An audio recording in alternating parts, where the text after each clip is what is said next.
نحمده ونصلي على رسوله الكريم اما بعد فاعوذ بالله من الشيطان الرجيم بسم الله الرحمن الرحيم رب اشرح لي صدري ويسر لي امري واحلل عقدة من لساني يفقهوا قولي. نماز عیدین. عیدین عید کا تسنیہ ہے، یعنی دو عیدیں، دونوں عیدوں پر نماز ہے. حضرت علی رضی اللہ عنہ فرماتے ہیں الغسل یوم الجمعۃ و یوم عرفہ و یوم النحر و یوم الفطر. جمعہ، عرفہ، قربانی اور عید الفطر کے دن غسل کرنا چاہیے.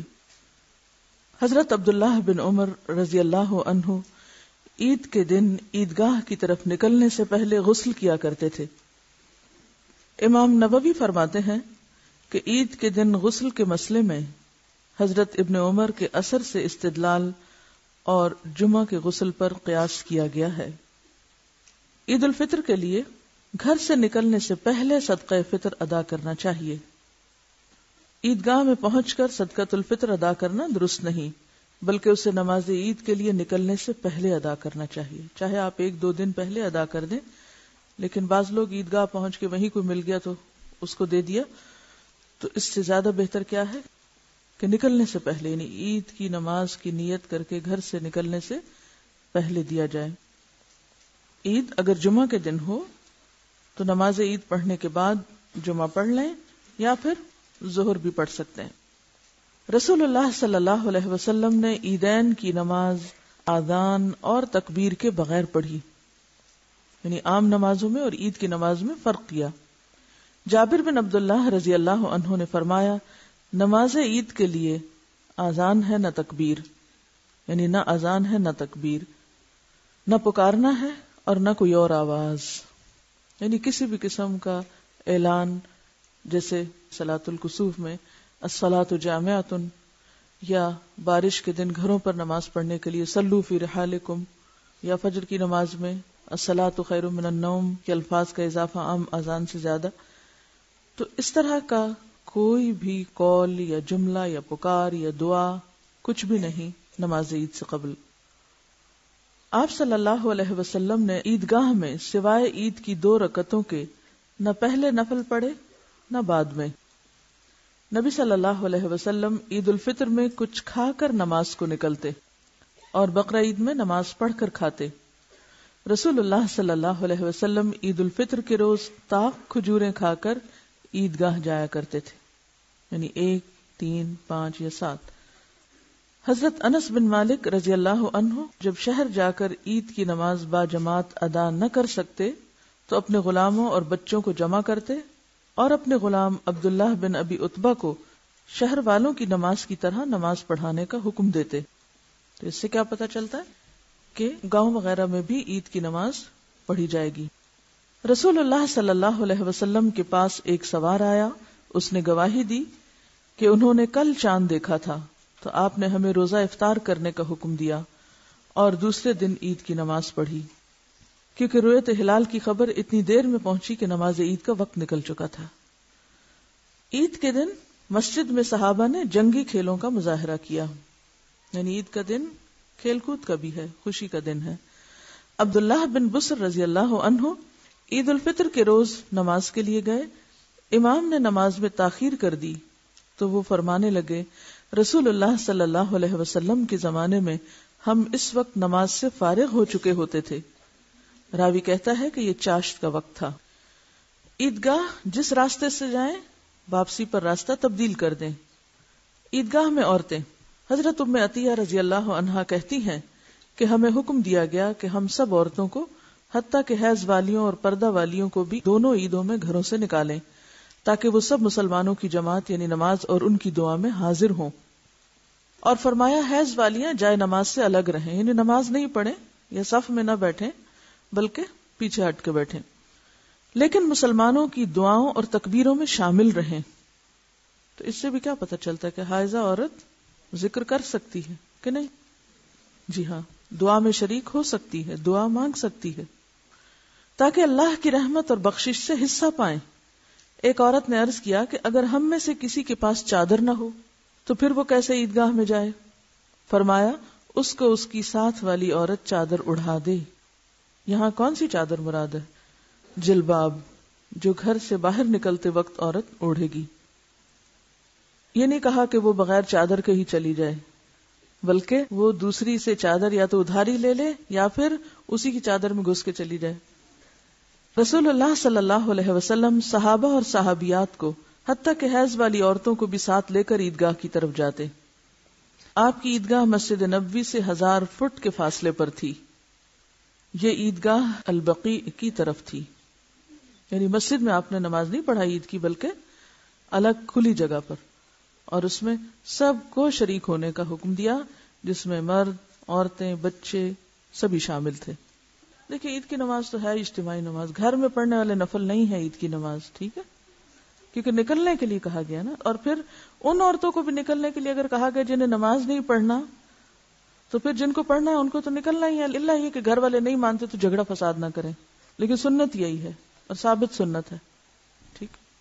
اور اس سے مقصود دشمن پر مسلمانوں کی تعداد کا رعب ڈالنا بھی تھا. رسول اللہ صلی اللہ علیہ وسلم اور حضرت ابو بکر اور عمر عیدین کی نماز خطبے سے پہلے پڑھتے تھے، یعنی نماز سے پہلے کوئی خطبہ نہیں، کچھ نہیں، پہلے نماز اور بعد میں خطبہ. تکبیرات عید. حافظ ابن حجر رحمہ اللہ تکبیرات کے پڑھنے کے بارے میں فرماتے ہیں کہ رسول اللہ صلی اللہ علیہ وسلم سے اس بارے میں کوئی حدیث ثابت نہیں، یعنی کہ تکبیر کے الفاظ کون سے تھے. یہ تو آتا ہے وَلِتُكَبِّرُوا اللَّهَ عَلَى مَا هَدَاكُمْ، لیکن جیسے بڑی عید کے موقع پر حج کے ریفرنس میں یہ آیت نازل ہوئی تھی منا میں پڑھنے کے لیے، لیکن تکبیر کے الفاظ کون سے ہوں تو اس کے بارے میں ابن حجر کہتے ہیں کہ کوئی بھی روایت ثابت نہیں. صحابہ کرام سے جو صحیح ترین روایت مروی ہے وہ حضرت علی رضی اللہ عنہ کا قول ہے. حضرت علی رضی اللہ عنہ عرفہ کے دن 9 ذوالحج کی فجر سے لے کر 13 ذوالحج کی عصر تک تکبیرات کہتے. حضرت عبداللہ بن عمر عید الفطر کے دن گھر سے عیدگاہ تک تکبیرات کہتے. امام زہری کہتے ہیں کہ لوگ عید کے دن اپنے گھروں سے عیدگاہ تک تکبیرات کہتے، پھر امام کے ساتھ تکبیرات کہتے. تو آثار صحابہ اس زمن میں واضح ہیں. عبداللہ بن عباس 9 ذوالحج نماز فجر سے لے کر 13 ذوالحج نماز عصر تک ان الفاظ میں تکبیرات کہتے. یہ عبداللہ بن عباس کا ورژن ہے. اللہ اکبر کبیرہ، اللہ اکبر کبیرہ، اللہ اکبر و اجل، اللہ اکبر وللہ الحمد. اللہ سب سے بڑا ہے، بہت بڑا، اللہ سب سے بڑا ہے، بہت بڑا، اللہ سب سے بڑا ہے اور سب سے زیادہ صاحب جلال ہے، اللہ سب سے بڑا ہے، اللہ ہی کے لیے ساری تعریف ہے. حضرت سلمان یوں تکبیرات کہتے، اللہ اکبر، اللہ اکبر، اللہ اکبر کبیرہ.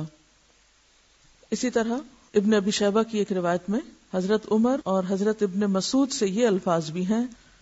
یہاں ابن عباس کے الفاظ ہیں اور حضرت سلمان کے، لیکن ایک اور روایت میں حضرت عمر اور حضرت ابن مسعود سے یہ الفاظ بھی ہیں، اللہ اکبر، اللہ اکبر، لا الہ الا اللہ واللہ اکبر، اللہ اکبر وللہ الحمد. یہ کس کی روایت ہے؟ حضرت عمر اور ابن مسعود کی، اور یہ نیل الاوطار اور ابن ابی شیبہ اور طبرانی وغیرہ میں آئی ہے. دارقطنی کی جو روایت ہے جس میں رسول اللہ صلی اللہ علیہ وسلم سے تکبیر منسوب کی گئی ہے وہ روایت صحیح نہیں، جس کے بارے میں انہوں نے لکھا ہے کہ رسول اللہ صلی اللہ علیہ وسلم سے الفاظ تکبیر کی صراحت دارقطنی میں یوں آئی ہے، اللہ اکبر، اللہ اکبر، لا الہ الا اللہ واللہ اکبر، اللہ اکبر وللہ الحمد. اس حدیث کو امام ذہبی نے سخت ضعیف بلکہ موضوع کہا ہے. ٹھیک ہے، تو اس کا معنی کیا ہے کہ یہ آپ صلی اللہ علیہ وسلم کے الفاظ نہیں ہیں، لہذا کوئی یہ سمجھ کے نہ پڑے کہ یہ تکبیرات آپ نے پڑھی ہیں، بلکہ تکبیرات کے یہ جتنے بھی الفاظ ہیں یہ صحابہ کرام سے منسوب ہیں. اب 3 طرح کے تکبیرات ہمارے سامنے ہیں. ایک جو عبداللہ بن عباس کی ہیں، ٹھیک ہے، دوسری حضرت سلمان کی، سلمان فارسی یعنی، تیسری حضرت عمر اور ابن مسعود. تو یہ جو آخری تکبیر ہے یہ بیسیکلی حضرت عمر اور حضرت ابن مسعود کی ہے. جس روایت میں یہ بات آئی ہے کہ یہ رسول اللہ صلی اللہ علیہ وسلم نے فرمائی وہ روایت سخت ضعیف ہے، یعنی یہ آپ سے منسوب نہیں کی جا سکتی. اب آپ کے ذہن میں سوال یہ پیدا ہوگا کیا پھر ہم تکبیر پڑھیں یا نہ پڑھیں؟ کیا کہتے ہیں آپ؟ کیوں؟ آثار صحابہ سے ثابت ہے، یعنی صحابہ کرام کا طرز عمل موجود ہے. یہ مت کسی کو کہیں کہ یہ حضور صلی اللہ علیہ وسلم کے الفاظ ہیں، بس اتنا سا فرق ہے. چلیے، نماز عید کا طریقہ.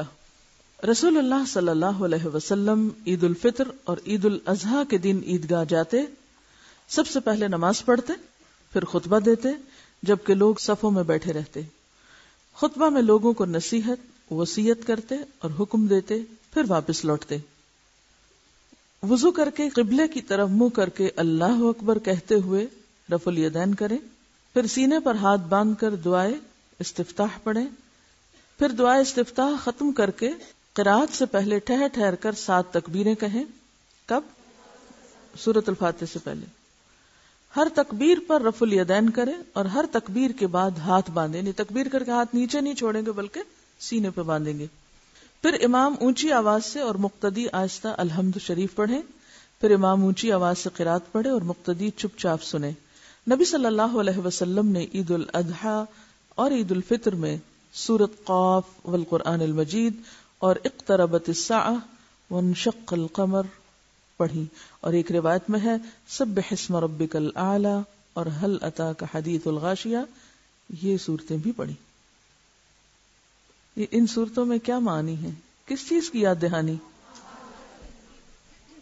چلیے مان لیا آپ کی بات، یہ تو عید کا دن ہے، خوشی کا دن ہے، اور اس دن قیامت کی بات، اقتربت الساعہ اور هل اتاک حدیث الغاشیہ، اور سورۃ قاف تو بہت ہی ہلا دینے والی سورت ہے. ایسا کیوں؟ خوشی کے دن میں آخرت کی یاد کیوں؟ عموماً ایسا ہوتا ہے کہ خوشی میں اعتدال قائم رکھنا بڑا مشکل ہوتا ہے. جب انسان کو کوئی خوشی کا موقع ہوتا ہے، اور پھر اجتماعی خوشی، ایک تو ہوتی ہے نا آپ کی انڈیویجول انفرادی خوشیاں، مثلاً کسی کی شادی ہے، یا کسی کے گھر بچہ پیدا ہوا، یا کوئی امتحان میں پاس ہوا، یہ خوشی کیسی خوشی ہے؟ انفرادی خوشی. آپ منا رہے ہیں خوشی، آپ کے گھر والے منا رہے ہیں، محدود پیمانے پر ہے. اور ایک خوشی وہ خوشی ہے جو سارا شہر منا رہا ہے. اب وہ کام جو سب لوگ مل کے کر رہے ہیں، تو اس میں اس بات کا اندیشہ ہو سکتا ہے نا کہ انسان خوشی میں پھر حد سے بڑھے، اور ایسے حد سے بڑھے کہ بالکل ہی اللہ کی یاد سے غافل ہو جائے. تو ایسے موقع پر بھی آخرت کی یاد دلائی گئی تاکہ انسان کسی بھی وقت اپنے اس اصل گھر سے غافل نہ ہو. اور پھر یہ بات بھی ہے کہ قیامت کے دن بھی سب لوگ اکٹھے ہوں گے، جمع ہوں گے. تو خاص طور پر جب نماز کے لیے سب اکٹھے ہوں، جس میں عورتیں اور بچے بھی شامل ہوں، تو اس موقع پر آخرت کو بھی آپ ریلیٹ کر سکتے ہیں. کس طرح ریلیٹ کر سکتے ہیں؟ کہ وہاں بھی بہت سارے لوگ ایک جگہ اکٹھے ہوں گے. آخرت کا دن یوم الجمع بھی تو ہے نا، اکٹھے ہونے کا دن بھی ہے. بہتر ہے کہ سورۃ فاتحہ کے بعد مسنون قرات کی جائے. جب پہلی رکعت پڑھ کر آپ دوسری رکعت کے لیے کھڑے ہوں اور قیام کی تکبیر کہہ چکیں تو قرات شروع کرنے سے پہلے 5 تکبیریں کہیں. دوسری رکعت میں قیام کی تکبیر کہہ چکے تو قرات شروع کرنے سے پہلے 5 تکبیریں کہیں. پہلی رکعت میں تکبیریں کب ہوں گی؟ دعائے استفتاح کے بعد، اور دوسری رکعت میں ابتدا میں. ان تکبیروں میں بھی رفع الیدین کریں اور ہر تکبیر کے بعد ہاتھ باندھیں. امام بہقی رحمہ اللہ نے نماز عیدین کی زائد تکبیرات میں رفع الیدین کرنے پر جس حدیث سے استدلال کیا ہے، اس میں حضرت عبداللہ بن عمر فرماتے ہیں کہ رسول اللہ صلی اللہ علیہ وسلم ہر اس تکبیر میں ہاتھ اٹھاتے جو رکوع میں جانے سے پہلے کہتے، یہاں تک کہ آپ کی نماز مکمل ہو جاتی. آپ دیکھیے کہ تکبیروں کے ساتھ ہاتھ اٹھانا ہے نا. تکبیریں تو آپ سجدے کے اندر جاتے اور اٹھتے ہوئے بھی پڑھتے ہیں، تو پھر وہاں کیوں نہیں ہاتھ اٹھاتے؟ تو اس سے کیا پتہ چلتا ہے کہ نماز عید میں بھی جو ہاتھ اٹھاتے ہیں، یا عام بھی نماز میں جو رفع الیدین کرتے ہیں، یہ تمام رفع الیدین رکوع سے اٹھنے تک ہے. جب آپ سجدے میں چلے جائیں تو سجدے میں جاتے اور اٹھتے وقت رفع الیدین نہیں ہوگا. پھر 2 رکعتیں پڑھ کر سلام پھیر دیں. رسول اللہ صلی اللہ علیہ وسلم حضرت ابو بکر اور عمر اور عثمان رضی اللہ عنہم پہلے نماز پڑھتے، پھر خطبہ دیتے. عیدین کا خطبہ ممبر پر نہ پڑھیں، یعنی جیسے جمعے کا خطبہ امام اوپر اٹھ کے سیڑھی پر اوپر جا کے پڑتا ہے، تو عیدین کا اس طرح نہیں۔ ابو سعید خدری کی حدیث سے معلوم ہوتا ہے کہ عیدگاہ میں ممبر کا اہتمام مروان بن حکم کے عہد میں کیا گیا، یعنی یہ بعد کی روایت ہے۔ ابو داؤد اور ابن ماجہ میں ہے کہ ایک شخص نے مروان کے اس فعل پر اعتراض کرتے ہوئے کہا، تم نے عید کے روز ممبر لا کر سنت کی مخالفت کی، کیونکہ اس روز اسے نہیں لایا جاتا تھا۔ نبی صلی اللہ علیہ وسلم کے دور میں ایسا نہیں ہوا تھا کہ عیدگاہ میں ممبر لے جایا جائے، ٹھیک ہے، اور خلفائے راشدین کے دور میں بھی نہیں ہوا، بعد میں ہوا تو اس پر اعتراض کیا گیا۔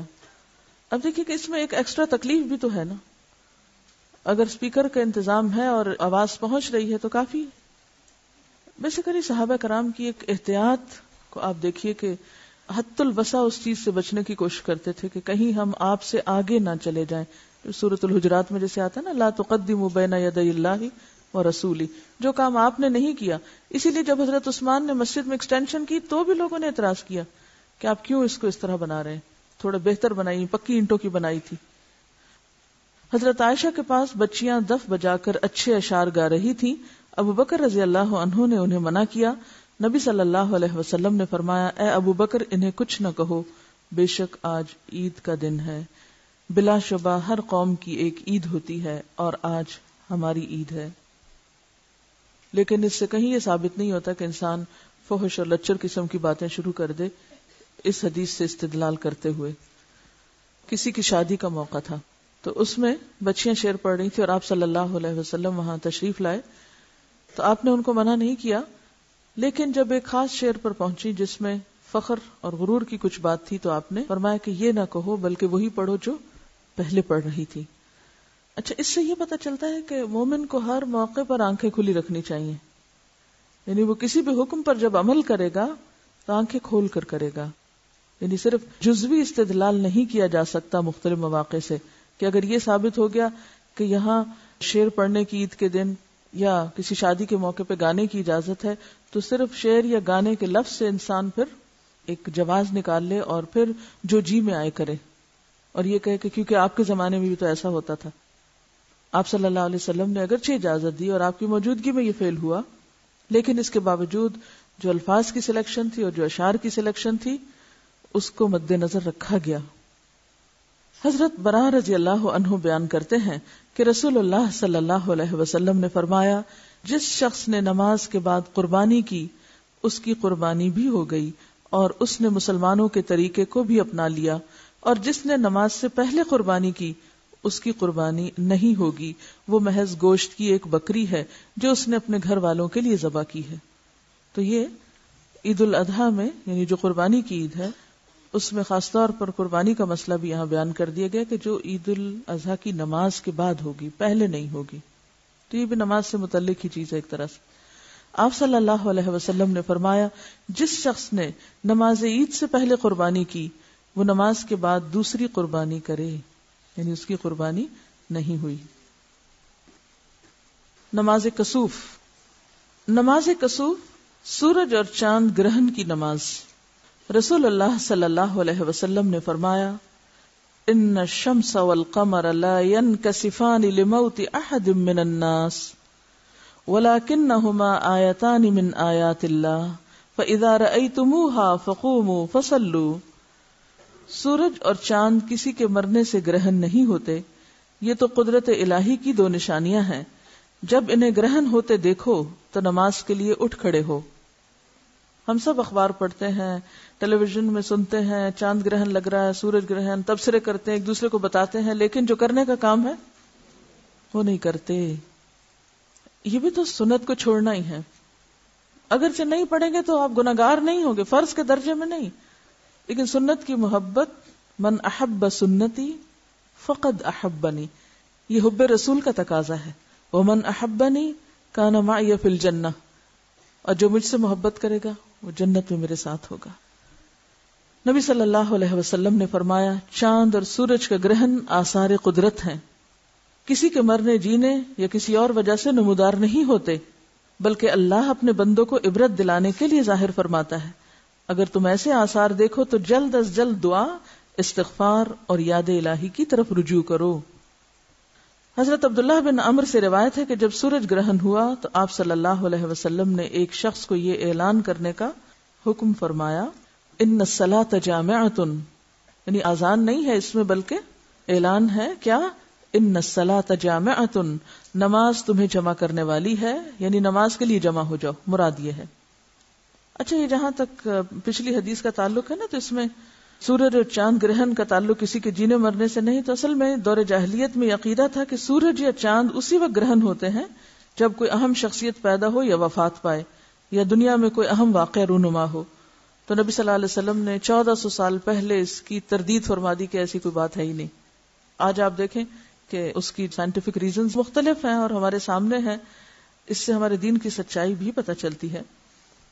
پھر اسی طرح یہ ہے کہ یہ سب کچھ اللہ کی خاص مصلحت اور ایک خاص حکمت کے تحت ہوتا ہے، اور اس میں عبرت کی بات کیا ہے کہ جس طرح دنیا میں اللہ تعالیٰ چاند اور سورج کو بے نور کر سکتا ہے تو قیامت کے دن بھی وہ ان کو بے نور کر دے گا۔ سورج گرہن کی نماز کا طریقہ، عبداللہ بن عباس رضی اللہ عنہ سے روایت ہے کہ نبی صلی اللہ علیہ وسلم کے زمانے میں سورج گرہن ہوا، آپ نے با جماعت 2 رکعتیں نماز پڑھی۔ آپ نے سورہ بقرہ تلاوت کرنے کی مقدار کے قریب لمبا قیام کیا۔ قیام کتنا تھا؟ سورۃ البقرہ کے برابر۔ پھر لمبا رکوع کیا، پھر سر اٹھا کر لمبا قیام کیا، یعنی رکوع سے سر اٹھا کر، پھر پہلے رکوع سے کم لمبا رکوع کیا، پھر قوما کر کے 2 سجدے کیے، پھر کھڑے ہو کر لمبا قیام کیا، پھر 2 رکوع کیے، پھر 2 سجدے کر کے اور تشہد پڑھ کر سلام پھیرا، پھر خطبہ دیا جس میں اللہ کی تعریف اور ثنا کی، اور فرمایا سورج اور چاند اللہ کی نشانیوں میں سے 2 نشانیاں ہیں، کسی کے مرنے یا پیدا ہونے سے ان کو گرہن نہیں لگتا، جب تم گرہن دیکھو تو اللہ سے دعا کرو، تکبیر کہو، نماز پڑھو اور صدقہ کرو۔ دوران نماز میں نے جنت دیکھی، اگر میں اس میں سے ایک انگور کا خوشہ لے لیتا تو تم رہتی دنیا تک اس میں سے کھاتے، اور میں نے دوزخ دیکھی، اس سے بڑھ کر ہولناک منظر میں نے کبھی نہیں دیکھا، اور میں نے جہنم میں زیادہ تعداد عورتوں کی دیکھی کیونکہ وہ خاوند کا کفران نعمت کرتی ہیں۔ اگر تم ایک مدت تک ان کے ساتھ نیکی کرتے رہو، پھر ان کی مرضی کے خلاف کوئی کام کرو تو کہتی ہیں کہ میں نے تجھ سے کبھی بھلائی نہیں دیکھی۔ شمس و قمر کے گہنائے جانے پر آپ صلی اللہ علیہ وسلم گھبرا اٹھتے اور نماز پڑھتے۔ حضرت اسماء بیان کرتی ہیں کہ آپ کے زمانے میں ایک دفعہ سورج گرہن ہوا تو آپ گھبرا گئے اور گھبراہٹ میں اہل خانہ میں سے کسی کا کرتا لے لیا، بعد میں چادر مبارک آپ کو پہنچائی گئی۔ حضرت اسماء بھی مسجد میں گئیں اور عورتوں کی صف میں کھڑی ہو گئیں، یعنی سورج گرہن اور چاند گرہن میں عورتیں بھی شریک ہو سکتی ہیں جماعت کی نماز میں۔ آپ نے اتنا طویل قیام کیا کہ ان کی نیت بیٹھنے کی ہو گئی، لیکن انہوں نے ادھر ادھر اپنے سے کمزور عورتوں کو کھڑے دیکھا تو وہ بھی کھڑی رہیں۔ تو نیکی کے معاملے میں کس کو دیکھنا چاہیے؟ اپنے سے آگے والے کو، کہ یہ اتنا کمزور ہو کے کھڑا ہے تو میں کیوں نہیں کھڑی ہو سکتی؟ اور اگر اس وقت وہ کہتی کہ میں نے سنا ہے آپ سے کہ نفل نماز بیٹھ کے پڑھ سکتے ہیں، تو ٹھیک ہے، لوگ کھڑے ہیں تو کھڑے رہے، میں تو بیٹھ رہی ہوں۔ حضرت جابر کہتے ہیں نبی صلی اللہ علیہ وسلم کے زمانے میں ایک سخت گرمی کے دن سورج گرہن ہوا، آپ نے صحابہ کرام کو ساتھ لے کر نماز پڑھی، آپ نے اتنا طویل قیام کیا کہ لوگ گرنے لگے۔ حضرت اسماء رضی اللہ عنہ کہتی ہیں ایک دفعہ سورج گرہن کی نماز میں آپ نے اتنا لمبا قیام کیا کہ مجھے عورتوں کی صف میں کھڑے کھڑے ذوف آ گیا، یعنی جب میں بے ہوش ہونے لگی ہوں۔ میں نے برابر میں اپنی مشق سے پانی لے کے سر پہ ڈالنا شروع کیا، پھر جلد ہی دوبارہ قیام نماز میں شامل ہو گئی۔ اس سے پتہ چلتا ہے کہ آپ صلی اللہ علیہ وسلم کتنے انہماک اور اہتمام سے سورج گرہن کی نماز پڑھتے تھے، اور عورتیں بھی سورج گرہن کی نماز پڑھتی۔ تو ایسی صورت میں آئندہ ہمیں بھی کیا کرنا ہے؟ کوئی ایسی خبر سنے تو کم از کم جتنی وسعت میں ہو، استطاعت میں ہو، نماز پڑھیں۔ یعنی آپ صلی اللہ علیہ وسلم کا ویسے بھی انداز کیا تھا کہ جب بھی کوئی معاملہ پیش آتا تو فوراً نماز کی طرف لپکتے۔ اب یہ جو فرق ہے سورج گرہن اور چاند گرہن کی نماز اور عام نماز میں، تو اس میں آپ دیکھیے کہ 2 رکوع ہیں، ٹھیک ہے، اور 2 رکوع کے بیچ میں قرات بھی ہے، فاتحہ نہیں ہے، 2 رکعتیں نہیں وہ بنے گی، یعنی کل 2 رکعتیں ہیں، 2 رکعتوں میں 4 رکوع اور 4 سجدے ہیں، 2 رکوع کے درمیان قرات بھی ہے، اور وہ قرات تسلسل ہے پچھلی ہی قرات کا، اس لیے تھوڑا سا فرق ہے اس نماز میں۔ نماز استسقاء. استسقاء کا کیا معنی ہے؟ پانی مانگنا، یعنی بارش طلب کرنا. اگر قحط سالی ہو جائے، می نہ برسے، تو اس وقت مسلمانوں کو چاہیے کہ ایک دن تجویز کر کے سورج نکلتے ہی پرانے کپڑے پہن کر عاجزی اور زاری کرتے ہوئے آبادی سے باہر کسی کھلی جگہ میں نکلیں اور ممبر بھی رکھا جائے. اب یہاں آپ دیکھیے ممبر رکھا ہوا ہے. ابن عباس فرماتے ہیں خرج رسول اللہ صلی اللہ علیہ وسلم متبذلا متواضعا متضرعا حتی اتی المصلی. رسول اللہ صلی اللہ علیہ وسلم پرانے کپڑے پہنے، خشوع اور آہستگی سے چلتے ہوئے، عاجزی اور زاری کرتے ہوئے نکلے اور نماز استسقاء کی جگہ پہنچے. اب دیکھیں کہ عید کی نماز میں لباس اور طرح ہے. جمعہ کے لیے خاص طور پر یہ کہا گیا کہ وہ عام دنوں کے لباس سے فرق ہو، تاکہ جمعے کے دن کو ایک امپورٹنس اور اہمیت دی جائے. اور بارش مانگنے کے لیے لباس مختلف ہے، تاکہ زیادہ سے زیادہ عاجزی اور انکساری کا احساس باقی رہے. عربی کے الفاظ آپ دیکھیے کہ کتنے زبردست ہیں. متبذلا متواضعا متضرعا. حضرت عائشہ رضی اللہ عنہا سے روایت ہے کہ صحابہ کرام نے آپ سے قحط سالی کی شکایت کی تو آپ نے عیدگاہ میں ممبر رکھنے کا حکم دیا. آپ چاہتے تو عید کے دن بھی دے سکتے تھے نا، لیکن عید کے دن نہیں دیا آپ نے. جب سورج کا کنارہ ظاہر ہوا تو آپ نکلے اور ممبر پر بیٹھے، اللہ کی بڑائی اور حمد بیان کی. پھر فرمایا تم نے اپنے علاقوں میں قحط سالی اور بروقت بارش نہ ہونے کی شکایت کی ہے، جبکہ اللہ تعالیٰ کی طرف سے تم کو حکم ہے کہ تم اس کو پکارو اور اس نے تمہاری دعا قبول کرنے کا وعدہ کیا ہے. پھر فرمایا الحمدللہ رب العالمین الرحمن الرحیم مالک یوم الدین لا الہ الا اللہ یفعل ما یرید اللہم انت اللہ لا الہ الا انت الغنی ونحن الفقراء انزل علینا الغیث واجعل ما انزلت لنا قوة وبلاغا الی حین. سب تعریف اللہ کے لیے ہے جو تمام جہانوں کا پروردگار ہے، بہت رحم کرنے والا، نہایت مہربان ہے، روز جزا کا مالک ہے، جو چاہتا ہے وہ کرتا ہے. اے اللہ تو سچا معبود ہے، تیرے سوا کوئی معبود حقیقی نہیں، تو سخی اور بے پرواہ ہے اور ہم تیرے محتاج اور فقیر بندے ہیں.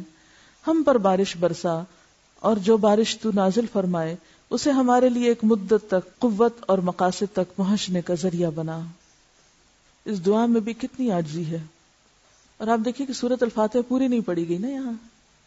یہاں اہدنا الصراط المستقیم نہیں کہا گیا. کیوں؟ کیونکہ یہ وقت اب صراط مستقیم مانگنے کا نہیں، یہ وقت کس چیز کا ہے؟ بارش مانگنے کا. لیکن ہم لوگ جب کوئی فوت ہو جاتا ہے تو اس وقت اس کے لیے بخشش کی دعا کرنے کی بجائے اپنے لیے صراط مستقیم مانگ رہے. تو ویسے ایک لحاظ سے تو اچھا ہی ہے کہ کسی کی موت پر اللہ ہمیں بھی ہدایت دے دے. وہ تو کانسیپٹ ہی فرق ہے.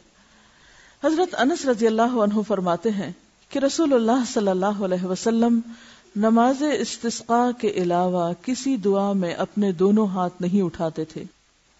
تو مراد اس سے مطلقاً ہاتھ اٹھانا نہیں بلکہ زیادہ اونچے ہاتھ اٹھانے. جتنے اونچے ہاتھ آپ نے اس نماز میں اٹھائے کسی اور نماز میں نہیں اٹھائے. آپ نے دونوں ہاتھ اٹھائے، دونوں ہاتھوں کو دراز کیا حتیٰ کہ بغلیں دکھائی دی، یعنی بہت لمبا بھی کیا اور اونچا بھی کیا اور الٹے تھے. ہاتھوں کو سر سے اونچا نہ لے جائیں، یعنی اٹھائیں تو صحیح مگر سر سے اوپر نہیں، کیونکہ اس سے پوزیشن بدل جاتی ہے. آپ صلی اللہ علیہ وسلم کے ہاتھوں کی پشت آسمان کی طرف تھی اور کھڑے ہو کر دعائیں کرتے رہے. پھر امام لوگوں کی طرف پیٹھ کر کے قبلہ رخ ہو جائے اور ہاتھ اٹھائے رکھے اور مندرجہ ذیل دعائیں عاجزی کے ساتھ رو رو کر پڑھے. تو اس سے کیا پتہ چلتا ہے کہ اس موقع پر رو کر دعا کرنی چاہیے. اور سب لوگ بھی بڑے خضوع سے آبدیدہ ہو کر ہاتھوں کو الٹا کر کے اٹھائیں اور دعا مانگیں. دعائیں یہ ہیں: اللہم اسقنا اللہم اسقنا اللہم اسقنا، اے اللہ ہمیں پانی پلا، اے اللہ ہمیں پانی پلا، اے اللہ ہمیں پانی پلا. اللہم اسقنا غیثا مغیثا مریئا مریعا نافعا غیر ضار عاجلا غیر آجل۔ اے ہمارے اللہ ہمیں پانی پلا، ہم پر ایسی بارش نازل فرما جو ہماری تشنگی بجھا دے، ہلکی پھواریں بن کر غلہ اگانے والی، نفع دینے والی ہو نہ کہ نقصان پہنچانے والی، جلد آنے والی نہ کہ دیر لگانے والی۔ ایک اور دعا، اللہم اسق عبادک و بہائمک وانشر رحمتک واحی بلدک المیت۔ اے اللہ اپنے بندوں اور جانوروں کو سیراب کر اپنی رحمت کو پھیلا اور اپنے مردہ شہروں کو زندہ کر دے۔ صلاۃ استسقاء میں ایک اہم مسئلہ چادر کا پلٹنا ہے۔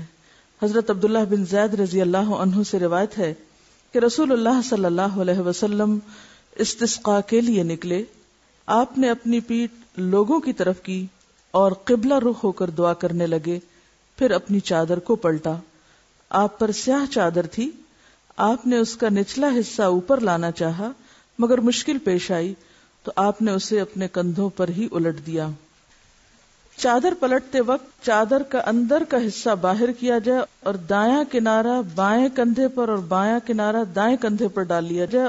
اور پھر جو چادر چینج کرنے کا تھا نا، میں نے جا کے مولانا صلاح الدین سے بات کی اور کہا کہ مجھے بتائیں کہ کسی بھی طرح اس کو تبدیل کیا جا سکتا ہے، یعنی وہ پلٹنے کا مطلب کیا، جیسے دعا میں ہاتھ کرتے کرتے اس کو پلٹا جاتا ہے، تو اس سے مطلب کیا کہ یا رب ہمارے حالات بدل دے، یہ قحط دور کر دے، خشک سالی دور کر دے۔ اور اسی طرح کپڑا دایاں بائیں طرف اور بایاں دائیں طرف، تو یہ چادر کی تبدیلی جو ہے، یعنی ضروری نہیں کہ پیچھے سے آگے جو کپڑا ہے یا آگے سے بھی دائیں کندھے والا بائیں پہ اور بایاں والا دائیں پہ، یعنی جیسے آپ نے دوپٹہ ادھر کو کیا ہوا تو آپ کیا کریں، دوسری طرف کو کر لیں، سمپل از دیٹ، ٹھیک ہے۔ اگر خواتین اس نماز میں شامل ہیں تو وہ چادر کو کیسے پلٹائیں گی، دائیں جانب بائیں اور بائیں جانب دائیں، ٹھیک۔ امام کے ساتھ لوگ اپنی چادریں الٹے، نہیں صرف امام نہیں باقی لوگ بھی۔ رسول اللہ صلی اللہ علیہ وسلم لوگوں کو لے کر بارش طلب کرنے کے لیے عیدگاہ کی طرف نکلے، ان کو 2 رکعتیں نماز پڑھائی اور اس میں بلند آواز سے قرات کی۔ یعنی اس میں ایک اور بڑی اہم بات کیا ہے کہ یہ دن میں پڑھی گئی نماز لیکن اس کے باوجود جہری قرات تھی۔ نبی اکرم صلی اللہ علیہ وسلم نے نماز عید کی طرح لوگوں کو 2 رکعتیں نماز استسقاء پڑھائی، یعنی 2 رکعت نماز پڑھا کر امام خطبہ دے، یعنی نماز عید کی طرح یہاں بھی خطبہ بعد میں ہوگا۔ جمہور کا عمل اسی پر ہے مگر خطبہ نماز سے پہلے بھی جائز ہے۔ عبداللہ بن یزید انصاری نے نماز استسقاء بغیر آذان اور اقامت کے پڑھائی۔ ابن بطال نے کہا کہ علماء کا اس بات پر اجماع ہے کہ نماز استسقاء میں آذان اور اقامت نہیں ہے۔ وآخر دعوانا ان الحمد للہ رب العالمین، سبحانک اللہم وبحمدک، نشہد ان لا الہ الا انت، نستغفرک ونتوب الیک۔